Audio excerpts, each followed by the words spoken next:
If Trump is with Randy Fine and Lindsey Graham and Ben Shapiro and fucking Psycho Loomer and Mark Levin, you can have them. If that's what MAGA is, you can keep it. We want America first. We want Candace. We want Fuentes. We want Brett Cooper. We want Marjorie Greene, Thomas Massey. We want America first. That's the new movement. You can have Trump. We're done with that. Nick Fuentes just revealed the only way to salvage the MAGA coalition in his mind, and in this clip, he gets into why this movement has been so tainted, so violated, so perverted in so many ways. And let's just spoiler alert here, the solution in his eyes is not to defer to Ben Shapiro on literally every question pertaining to Israel or foreign policy. So let's just get right into it. Please like the video and subscribe to the channel. AIPAC, the American Israel Public Affairs Committee, deploys $100 million specifically to unseat left-wing progressive and right-wing nationalist congressmen and women that are going to vote against foreign aid to Israel. The ADL, Anti-Defamation League, defamation of who? The Jewish people.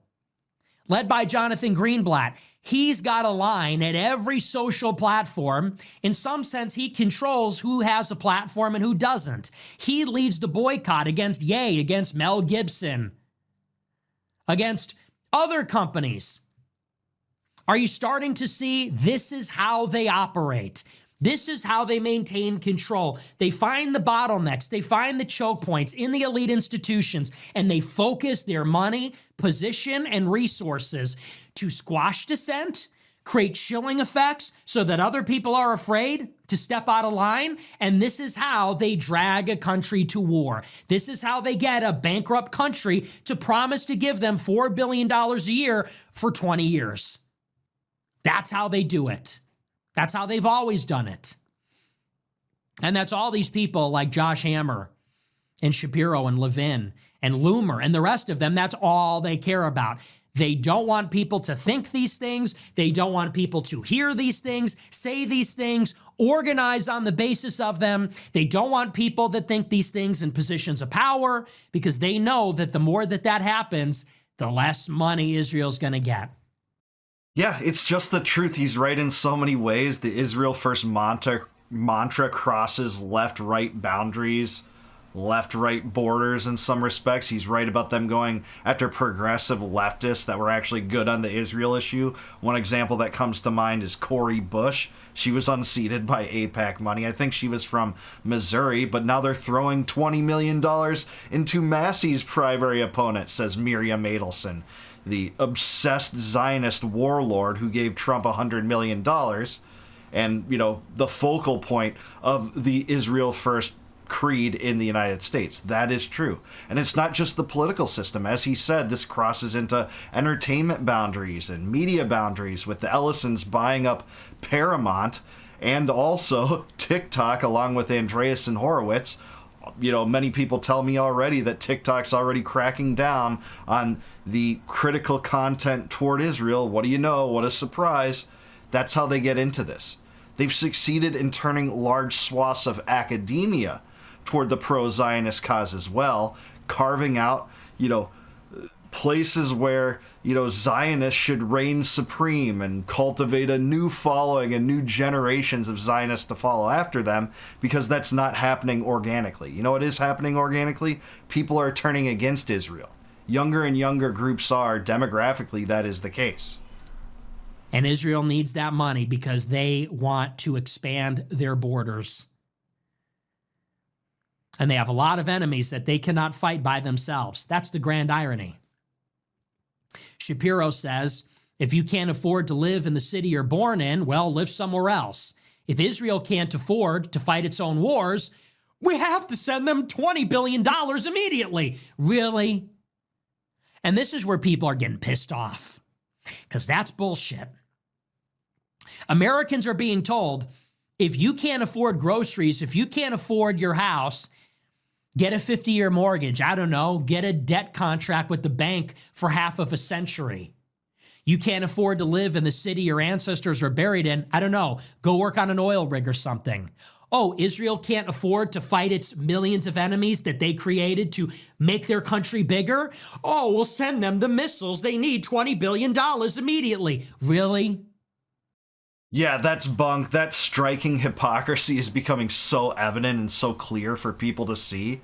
That rank hypocrisy, no matter how you feel about, say, the welfare state or what government should do, what our domestic policy is, to say that Israel should be given the house, given open access to the treasury, just be totally entitled to the United States Treasury that U.S. taxpayers pay into.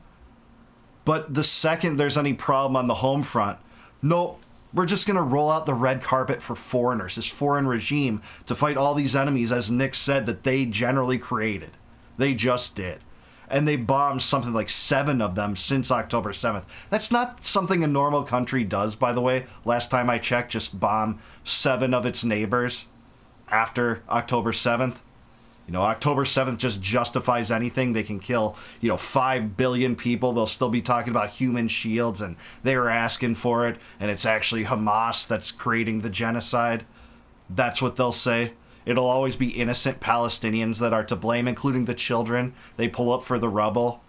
They were culpable, says Brian Mast, the Florida congressman, saying there's no such thing as an innocent Palestinian. Absurd. Americans are becoming wise to this, and I'm so thankful for that, because it's so absurd. This can't be justified under any grounds, and people are starting to realize that. You with your Israeli wife? Are you kidding me? And that's all they care about. This punk, Ben Shapiro, look at what a spiteful mutant he is. Look at what a spiteful little creature he is. He looks wicked. He looks in his face wicked. He's got his big giant hat on, and he sits there and he says, you can never retire, Goyim. Just get a 50-year mortgage. Go move somewhere else. No matter what you think about Nick, his impressions are good, and that's a pretty good Shapiro. I'm not going to lie. I'm not going to lie, guys. This is pretty good. Our country's broke. Our future was mortgaged. We're debt slaves to the government and BlackRock. If we can't afford it, get lost. Fuck off. If Israel can't afford the wars that they themselves start, Shapiro says what? We have to bail them out? We have to defend them? We have to give them our money? And it's anti-Semitic if you don't. It's blood libel if you don't. It's siding with Hamas if you don't, by the way. The same thing that the liberal establishment said if you didn't want to funnel $200 billion to Ukraine. You're just a Russian asset, remember that? Well, they apply that same liberal nonsense to the Israeli theater. Why? They prioritize Israel above the United States. They prioritize Israel above their own communities. That's what's the truth. Why don't you go and live there? You didn't even marry an American. You don't have American kids. You don't have an American wife. What's stopping you? What are you even doing here? Get lost. This country's for Americans. The tax dollars are for Americans. The government is for Americans. Everything you see here, this is for us. This is our country. And Trump is being used to thwart it. As long as Trump is America last, I'm not with Trump. And these guys like Shabbos Kestenbaum and Mark Levin and Randy Fine, they want to hide behind Trump and say, you're not MAGA. You're right. As long as MAGA puts America last, to hell with Trump. I don't want him. As long as Trump is with those guys, you can keep him. If Trump is with Randy Fine and Lindsey Graham and Ben Shapiro and fucking Psycho Loomer and Mark Levin, you can have him. If that's what MAGA is, you can keep it. We want America first. We want America first. We want Tucker. We want Candace. We want Fuentes. We want Brett Cooper. We want Marjorie Greene, Thomas Massey. We want America first. That's the new movement. You can have Trump. You can have Shapiro. You can keep all that shit. We're done with that. Man, I couldn't agree with him more. I've never really associated myself with kind of the America First movement or MAGA in general because I've always seen it as fraudulent because of the Israel First and at times Ukraine First mantra that at least subsections of those movements have embraced. But at the same time, this is right. This is just totally right. It's the same thing we talk about when it comes to principles being so much more important than the cult of personality around politicians that yell those things but don't follow through on them. It's an anti-tribal mentality I think Nick is embracing here that I would too. If MAGA diverts to side with stooges like Levin and Shapiro on all questions about foreign policy and issues pertaining and surrounding and flowing from Israel and the Israel first mentality, I want no part of that. You can keep them. So I'm totally with Nick on this. I think this is very principled and actually mature of him too, because he's had well-publicized feuds with people like Candace Owens and Tucker Carlson.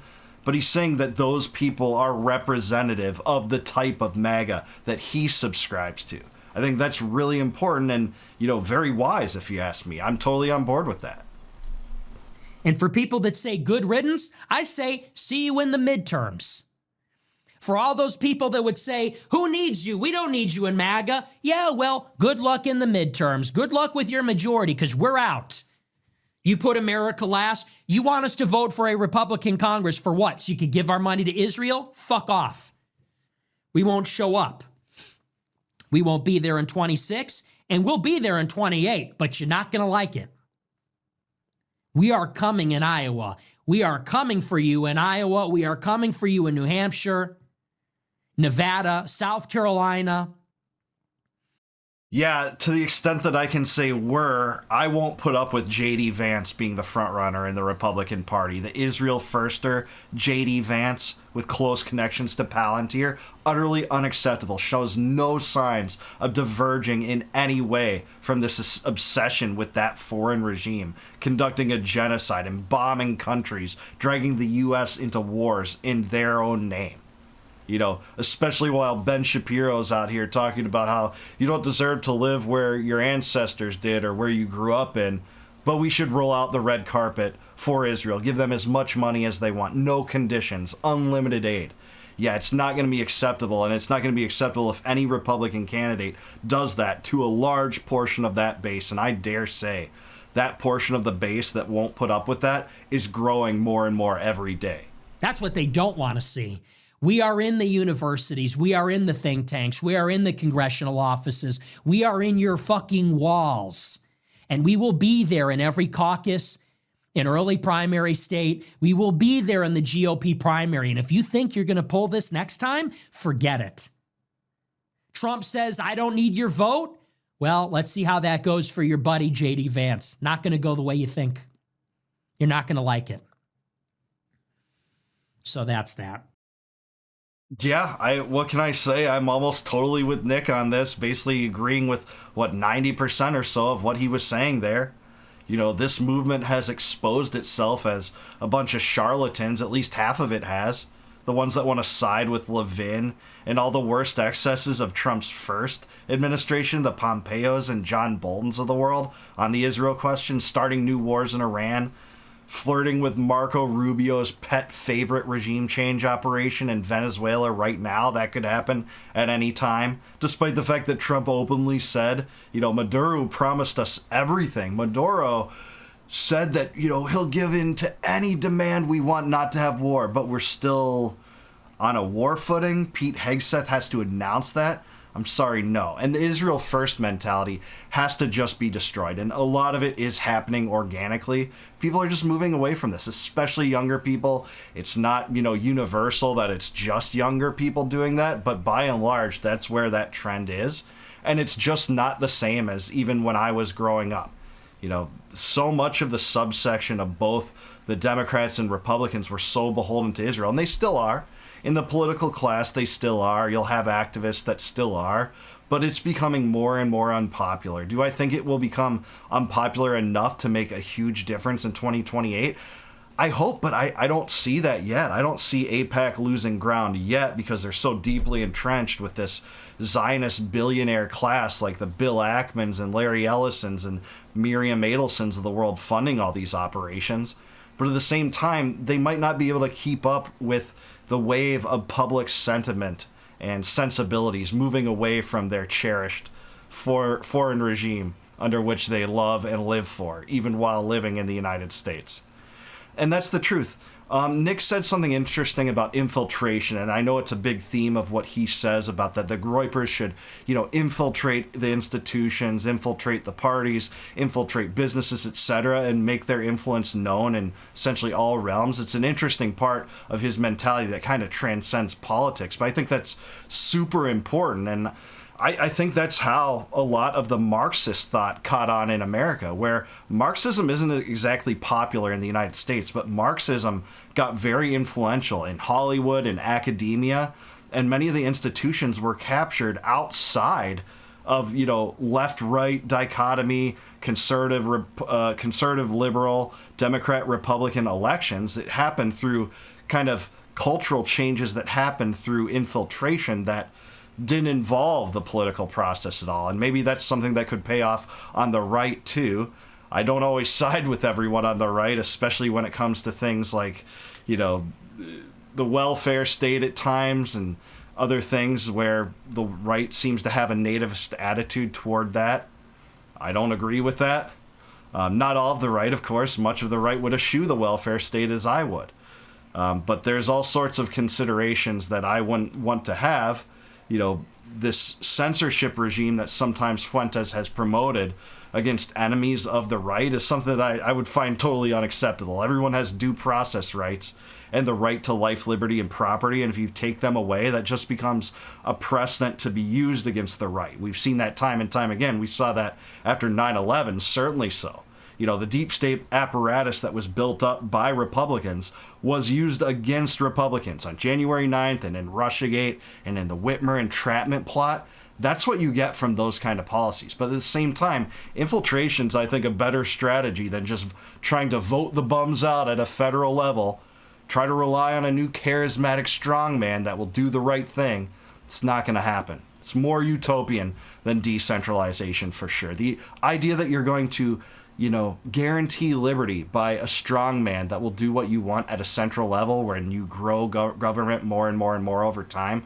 I just think there's nothing more utopian. But I like this conversation. I thought it was interesting. I'm with Nick. I want a MAGA to the extent that I want MAGA. I would like it to be represented by Thomas Massey and Marjorie Taylor Greene and Candace Owens and Tucker, and not Randy Fine and Mark Levin and Ben Shapiro, who are blowhards that very few people are even entertained by anymore.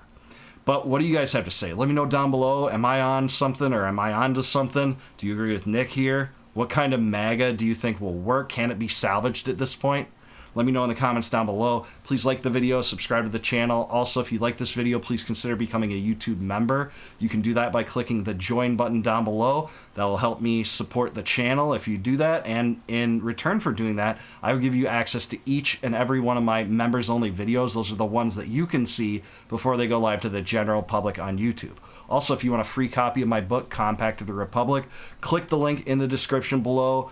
Just plug in your email. I'll send that to you in PDF form, free of charge, no obligation, just because you're awesome for watching. And until I see you guys next time, no more war, no more debt, no more inflation, and no more empire. Peace out, guys. Catch you in the next one.